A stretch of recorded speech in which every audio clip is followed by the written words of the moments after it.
सहनावतु सहनौ भुनक्तु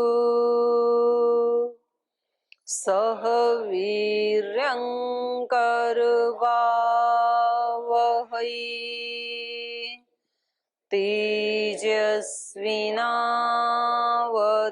तेजस्विनावधीतमस्तु मा विद्विषावहै। ओम शांति शांति शांति। कल इन्होंने बताया था कि जिस घर में रामायण का पाठ भी होता है, कथा रामायणस्यापि नित्यं भवति तद गृहं तीर्थ रूपम, वो घर ही कैसा है, तीर्थ जैसे है वो। दुष्टानाम पाप नाशनम, दुष्टों के पाप का वहां पर नाश हो जाता है। आगे बताया तावत पापानि देहेस्मिन् निवसन्ति तपोधनाः यावन् न श्रूयते सम्यक श्रीमद् रामायणम नरैहि। तो ये भी कल बताया था वैसे तो, कि जब तक तावत तब तक अस्मिन देहे पापानि निवसन्ति, हे तपोधनाः, तप ही है धन जिनका। हे ऋषियों, इस शरीर में पाप कब तक रहते हैं? तो कहा तब तक रहते हैं जब तक यावन न श्रूयते सम्यक श्रीमद् रामायणम नरैहि, मनुष्यों के द्वारा जब तक श्रीमद् रामायण का पाठ सम्यकतया नहीं सुना जाता है, तब तक ही उनके शरीरों में पाप रहते हैं। अगर सम्यक सुन लिया तो फिर पाप, आप कैसे सुन रहे हैं, सम्यक की असम्यक? कुछ निकलने शुरू हो गए, पाप निकलने शुरू हो गए। तो जो हाँ भर रहे हैं हाँ निकलते, वो बताएंगे कि हाँ निकलने लग गए।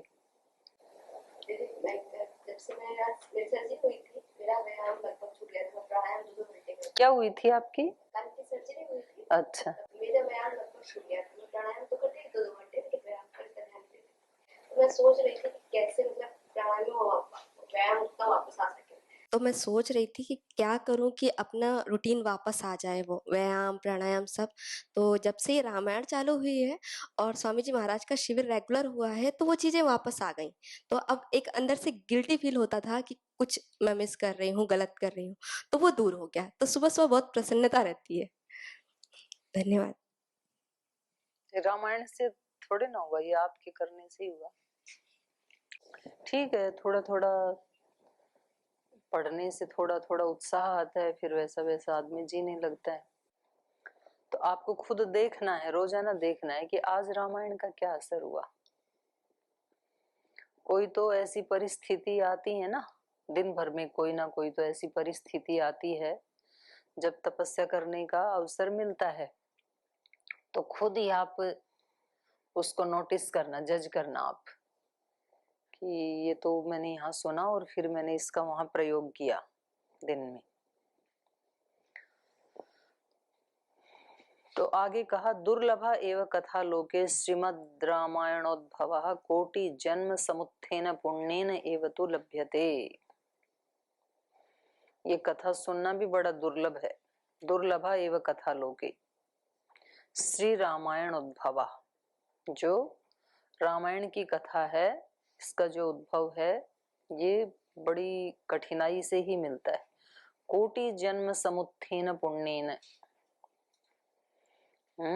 करोड़ों जन्मों के पुण्यों का जब समुत्थान होता है, उदय होता है, लाखों ने करोड़ों बोला इन्होंने, इसका मतलब ज्यादा। जब करोड़ों जन्मों के पुण्यों का उदय होता है तब लभ्यते, तब इसका सुनने को मिलता है। ये इतने दुर्लभ है ये। ऊर्जे माघे सिते पक्षे चैत्रे च द्विजसत्तमः यस्य श्रवण मात्रेण सौदासोऽपि विमोचितः।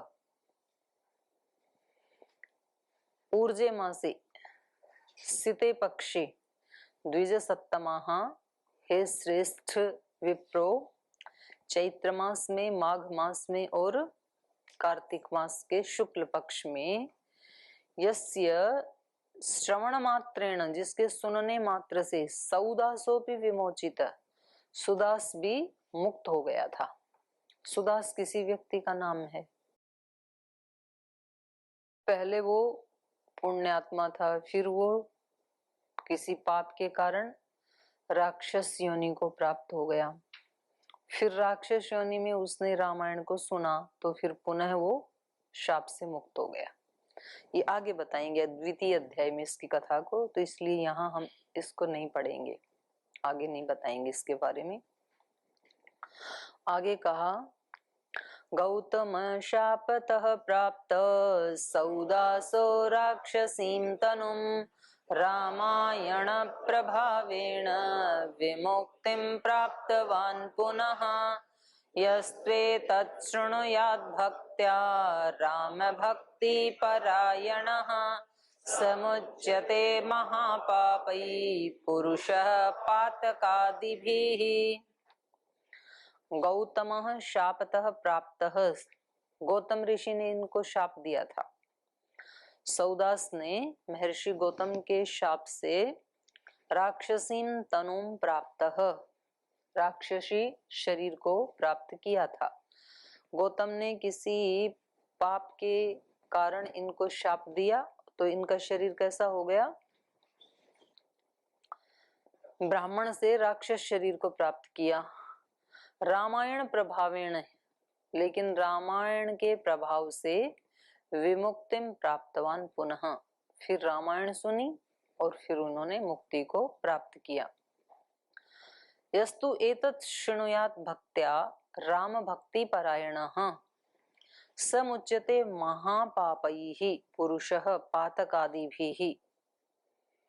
तो कह रहे हैं कि जो इसको भक्त्या राम भक्ति परायणः, जो इसको भक्ति पूर्वक और ब्रह्म की भक्ति पूर्वक राम भक्ति परायण होकर के उसका आश्रय लेकर के जो इसका श्रवण करता है तो वो बड़े बड़े पापों से और बड़े बड़े पातक आदि पाप दोष महापाप उन सब से मुच्यते, छूट जाता है। तो इनसे ये पता लग रहा है कि व्यक्ति कितना भी नीचे चला जाए तो उस समय भी उसके वापस लौटने की संभावना है हमेशा। तो ये सोच करके तो कभी व्यक्ति को निराश नहीं होना चाहिए। नहीं तो कभी कभी व्यक्ति सोचता है कि भाई ये हमारे लिए ये मार्ग नहीं है, हमारा तो जीवन इतना बेकार हो चुका है, तो फिर वो इन बातों को सुनते ही नहीं है, क्योंकि उनसे एकदम से ज्यादा नहीं हो पाएगा। जैसे जिन लोगों को व्यायाम करने की आदत नहीं है और उनको रोग कोई बड़ा हो गया क्योंकि बहुत लंबे समय से ना उन्होंने कोई शारीरिक श्रम किया, ना उन्होंने आहार के ऊपर ध्यान रखा लंबे समय से, और अब शरीर हो गया बिल्कुल बेकार और कोई बड़ा रोग आ गया शरीर में। अब जब वो डॉक्टरों से भी उनको निराशा हो गई तो फिर जैसे वो किसी योगी के पास जाते हैं, पतंजलि योग पीठ में आते हैं, फिर उनको महाराज जी कहते हैं आप थोड़ा योग किया करो। तो उनको लगता है कि जी कोई दवाई बताओ, योग तो हमारे से नहीं हो पाएगा, कोई और उपाय बताओ, कोई ऐसी दवा बताओ। ये तो योग तो जी अब अगले जन्म में होगा। तो अगले जन्म में होगा कैसे? आज नहीं हो रहा वो अगले जन्म में कैसे हो जाएगा?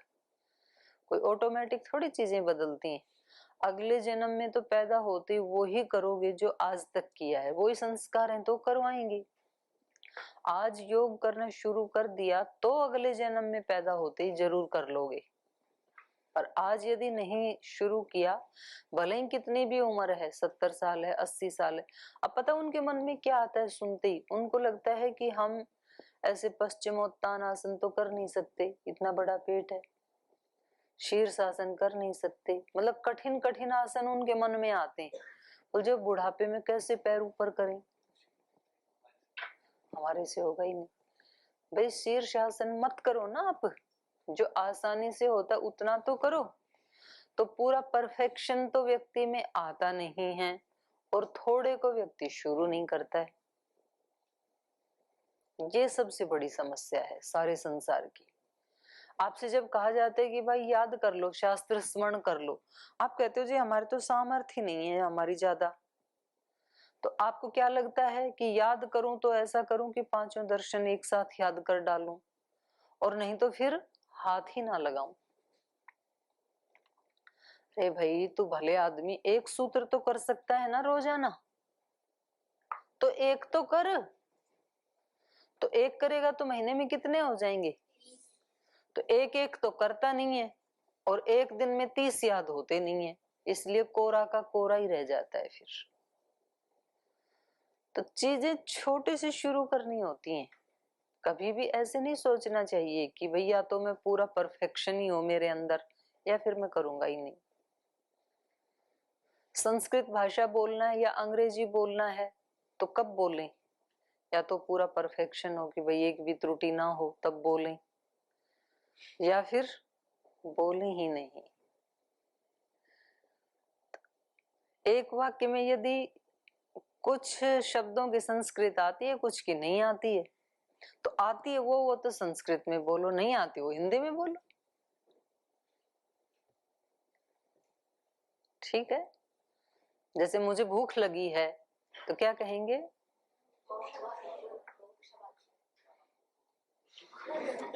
अहम बुभुक। अहम बुभुक कह रहा है, तो अहम की तो आ गई ना, तो आगे की नहीं आ रही है, तो फिर बोलो अहम भूखा अस्मि। ऐसे ऐसे बोलना शुरू करते हैं, तो फिर तो गलत हो जाएगा। अहम बुभुक्षास्मि, तो मैं भूख हूं, ऐसे हो जाएगा। ऐसे हो जाएगा तो भी कोई बात नहीं, गलती होगी तो ठीक होता है, पर गलत बोलने लगेंगे तो हेजिटेशन टूट जाएगा। उससे पहले हेजिटेशन, झिझक होती है व्यक्ति को। और जो और भी प्रांतीय भाषाएं हैं ना, वो भी बोलनी चाहिए। यहाँ तो पूरा देश बसता है, तो हर विद्यार्थी, अब ये प्रशांत देव जी ये बंगाली सिखा सकते हैं, तो आप कभी कभी बोला करो। तो कभी 8 दिन में कोई एक पीरियड ऐसा हो जाए, हैं?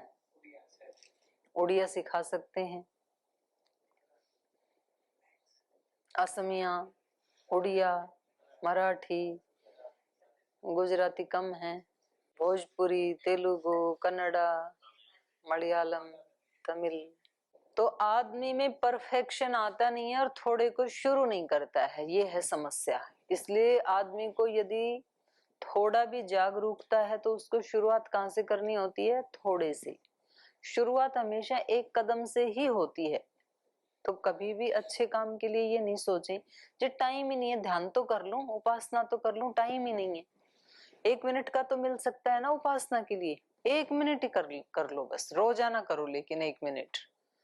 2 मिनट तो कर सकते हो, ऑफिस में बैठ के ही कर सकते हो 2 मिनट तो, खाना खाते खाते समय ही कर सकते हो, सोते समय ही कर सकते हो। 2 मिनट तो करो, 5 मिनट तो करो, थोड़ा करो।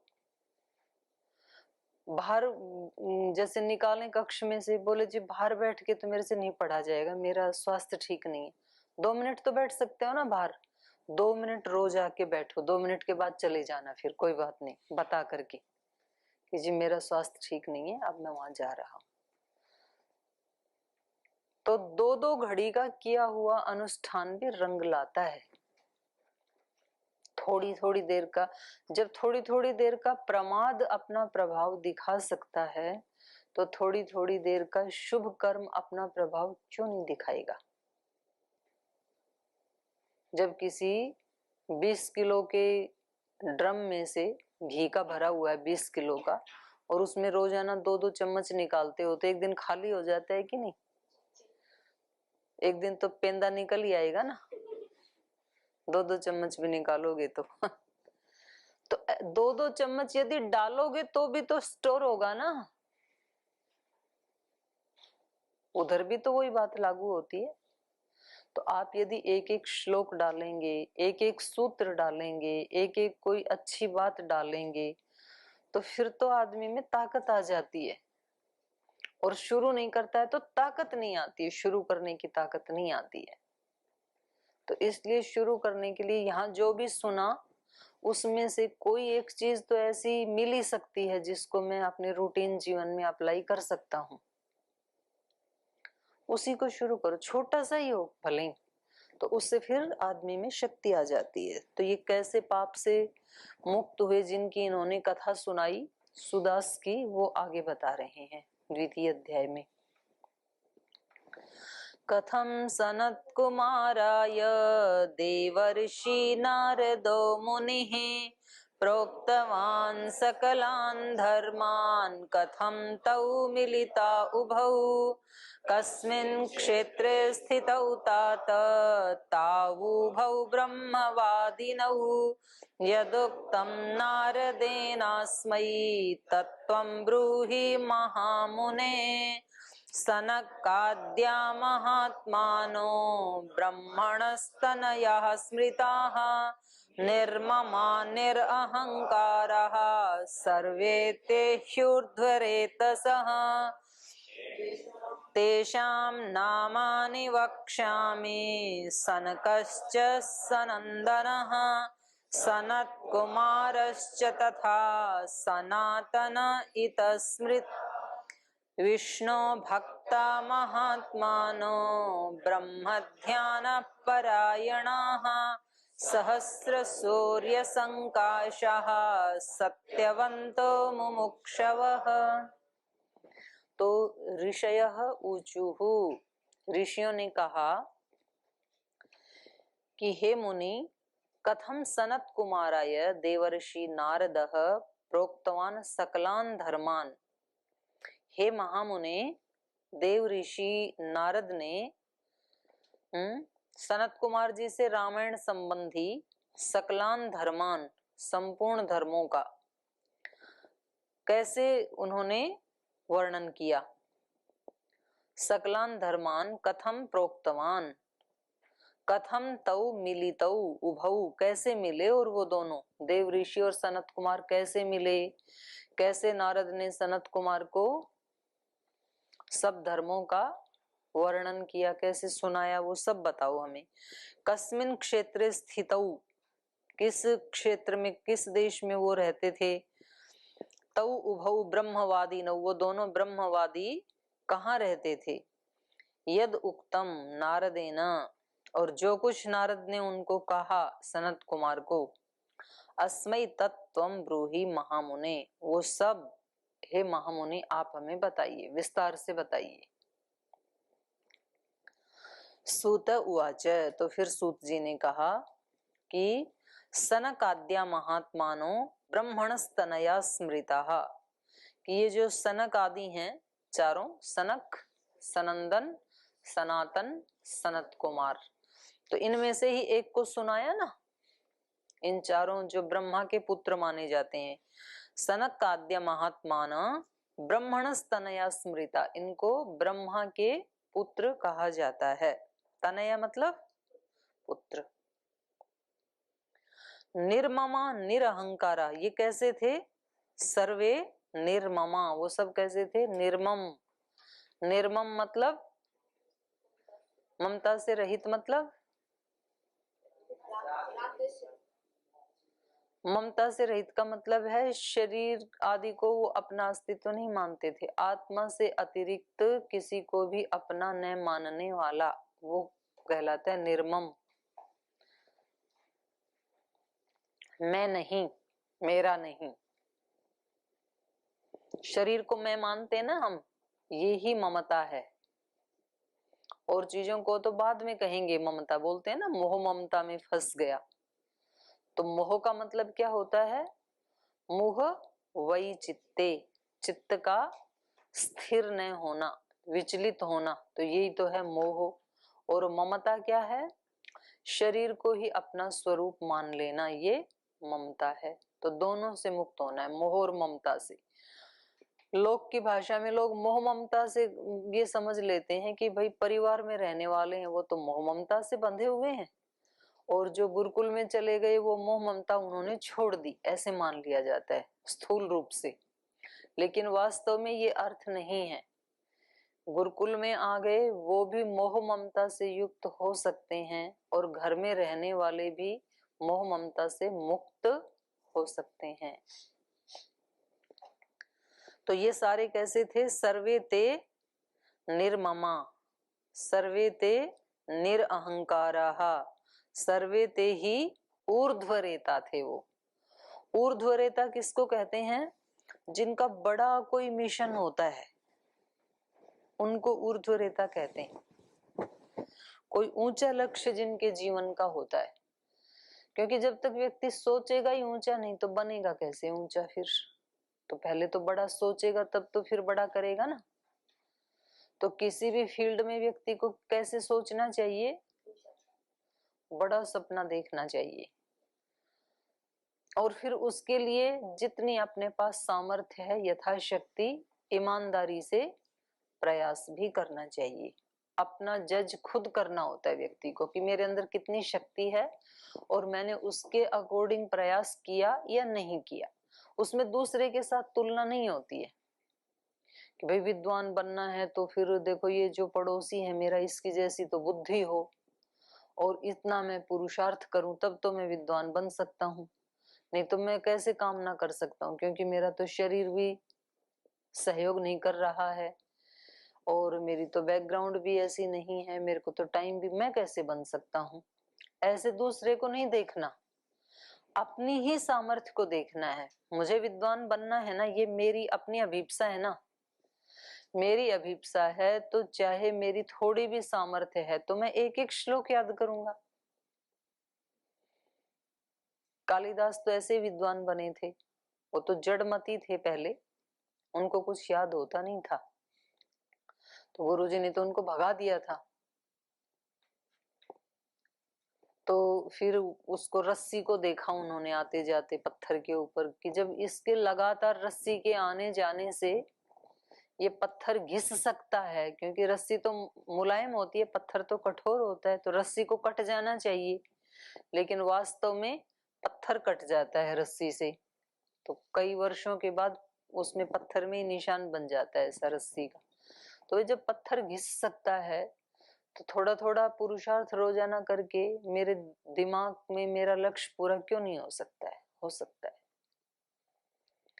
तो पहले व्यक्ति को बड़ा सोचना चाहिए। ऊर्ध्वरेता वो ही हैं जो अपने अपने फील्ड में बड़ा सोचते हैं, तो वो फिर एक दिन बड़े बन ही जाते हैं। और जो सोचते ही नहीं है तो वो ऊर्ध्वरेता नहीं है, भले ही उन्होंने शादी की या नहीं की।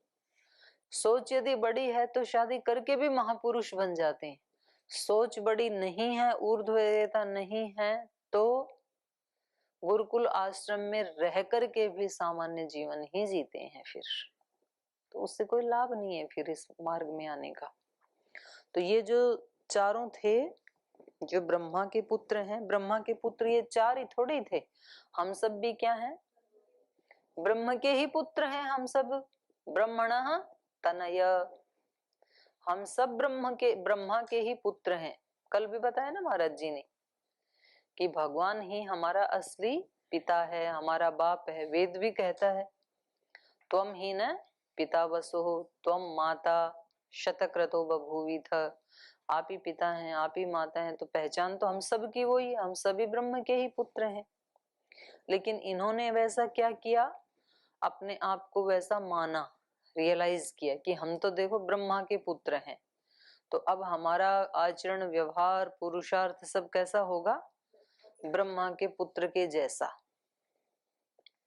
तो इसलिए ये सारे क्या थे? सर्वे ते ऊर्ध्वरेतसः, सर्वे ते निर्ममा, सर्वे ते निरअहंकारा, तेषाम नामानि वक्ष्यामि। सूत जी ने कहा अब मैं उनके नाम बताता हूं। तो उनके नाम थे सनकश्च सनंदनः, सनक सनंदन, सनत कुमारश्च तथा सनातन इति स्मृतः। तो ये चार नाम थे उनके, सनक सनंदन सनत कुमार सनातन। विष्णु भक्ता महात्मानो ब्रह्म ध्यान परायणः, सहस्र सूर्य संकाशः सत्यवंतो मुमुक्षवः। ये कैसे थे? विष्णु भक्ता, विष्णु के भक्त थे। विष्णु कौन है? कैसा है? कहाँ रहता है? विष्णु कैसा है और कहाँ रहता है? क्षीर सागर में रहता है। लेटा ही रहता है हमेशा सर्प के आसन पे। लक्ष्मी जी पैर दबाती रहती हैं।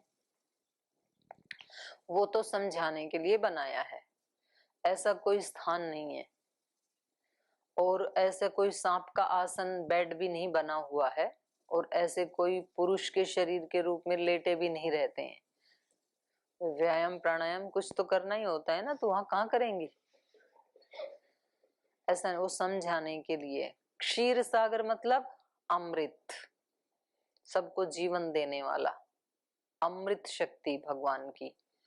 उस अमृत शक्ति को ही आश्रय बनाकर रहने वाला आत्मा, कभी भी मृत्यु को अपना आश्रय जो नहीं मानता है, अमृत को ही अपना आश्रय मानता है, उसी में जो हमेशा नित्य निरंतर उसका मन बुद्धि विचार अहंकार सब कुछ उसी में लीन रहता है हमेशा।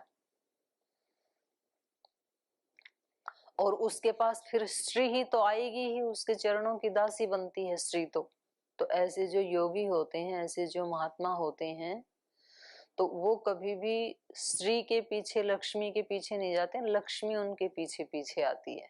तो इसलिए वो आलंकारिक वर्णन है। और वो रहते कहाँ हैं? वो सब जगह रहते हैं। विष्णु व्याप्त, विष्णु का मतलब ही क्या है? जो सब जगह व्याप्त है। आप जहां उनको आह्वान करेंगे वो वहीं आ जाएंगे। आप इस कक्ष में बैठ के आह्वान करेंगे तो वो शक्ति आपको यहीं मिल जाएगी। आप वाले कक्ष में आह्वान करेंगे तो वहां भी मिल जाएगी। योग भवन में आह्वान करेंगे तो वहां भी मिल जाएगी।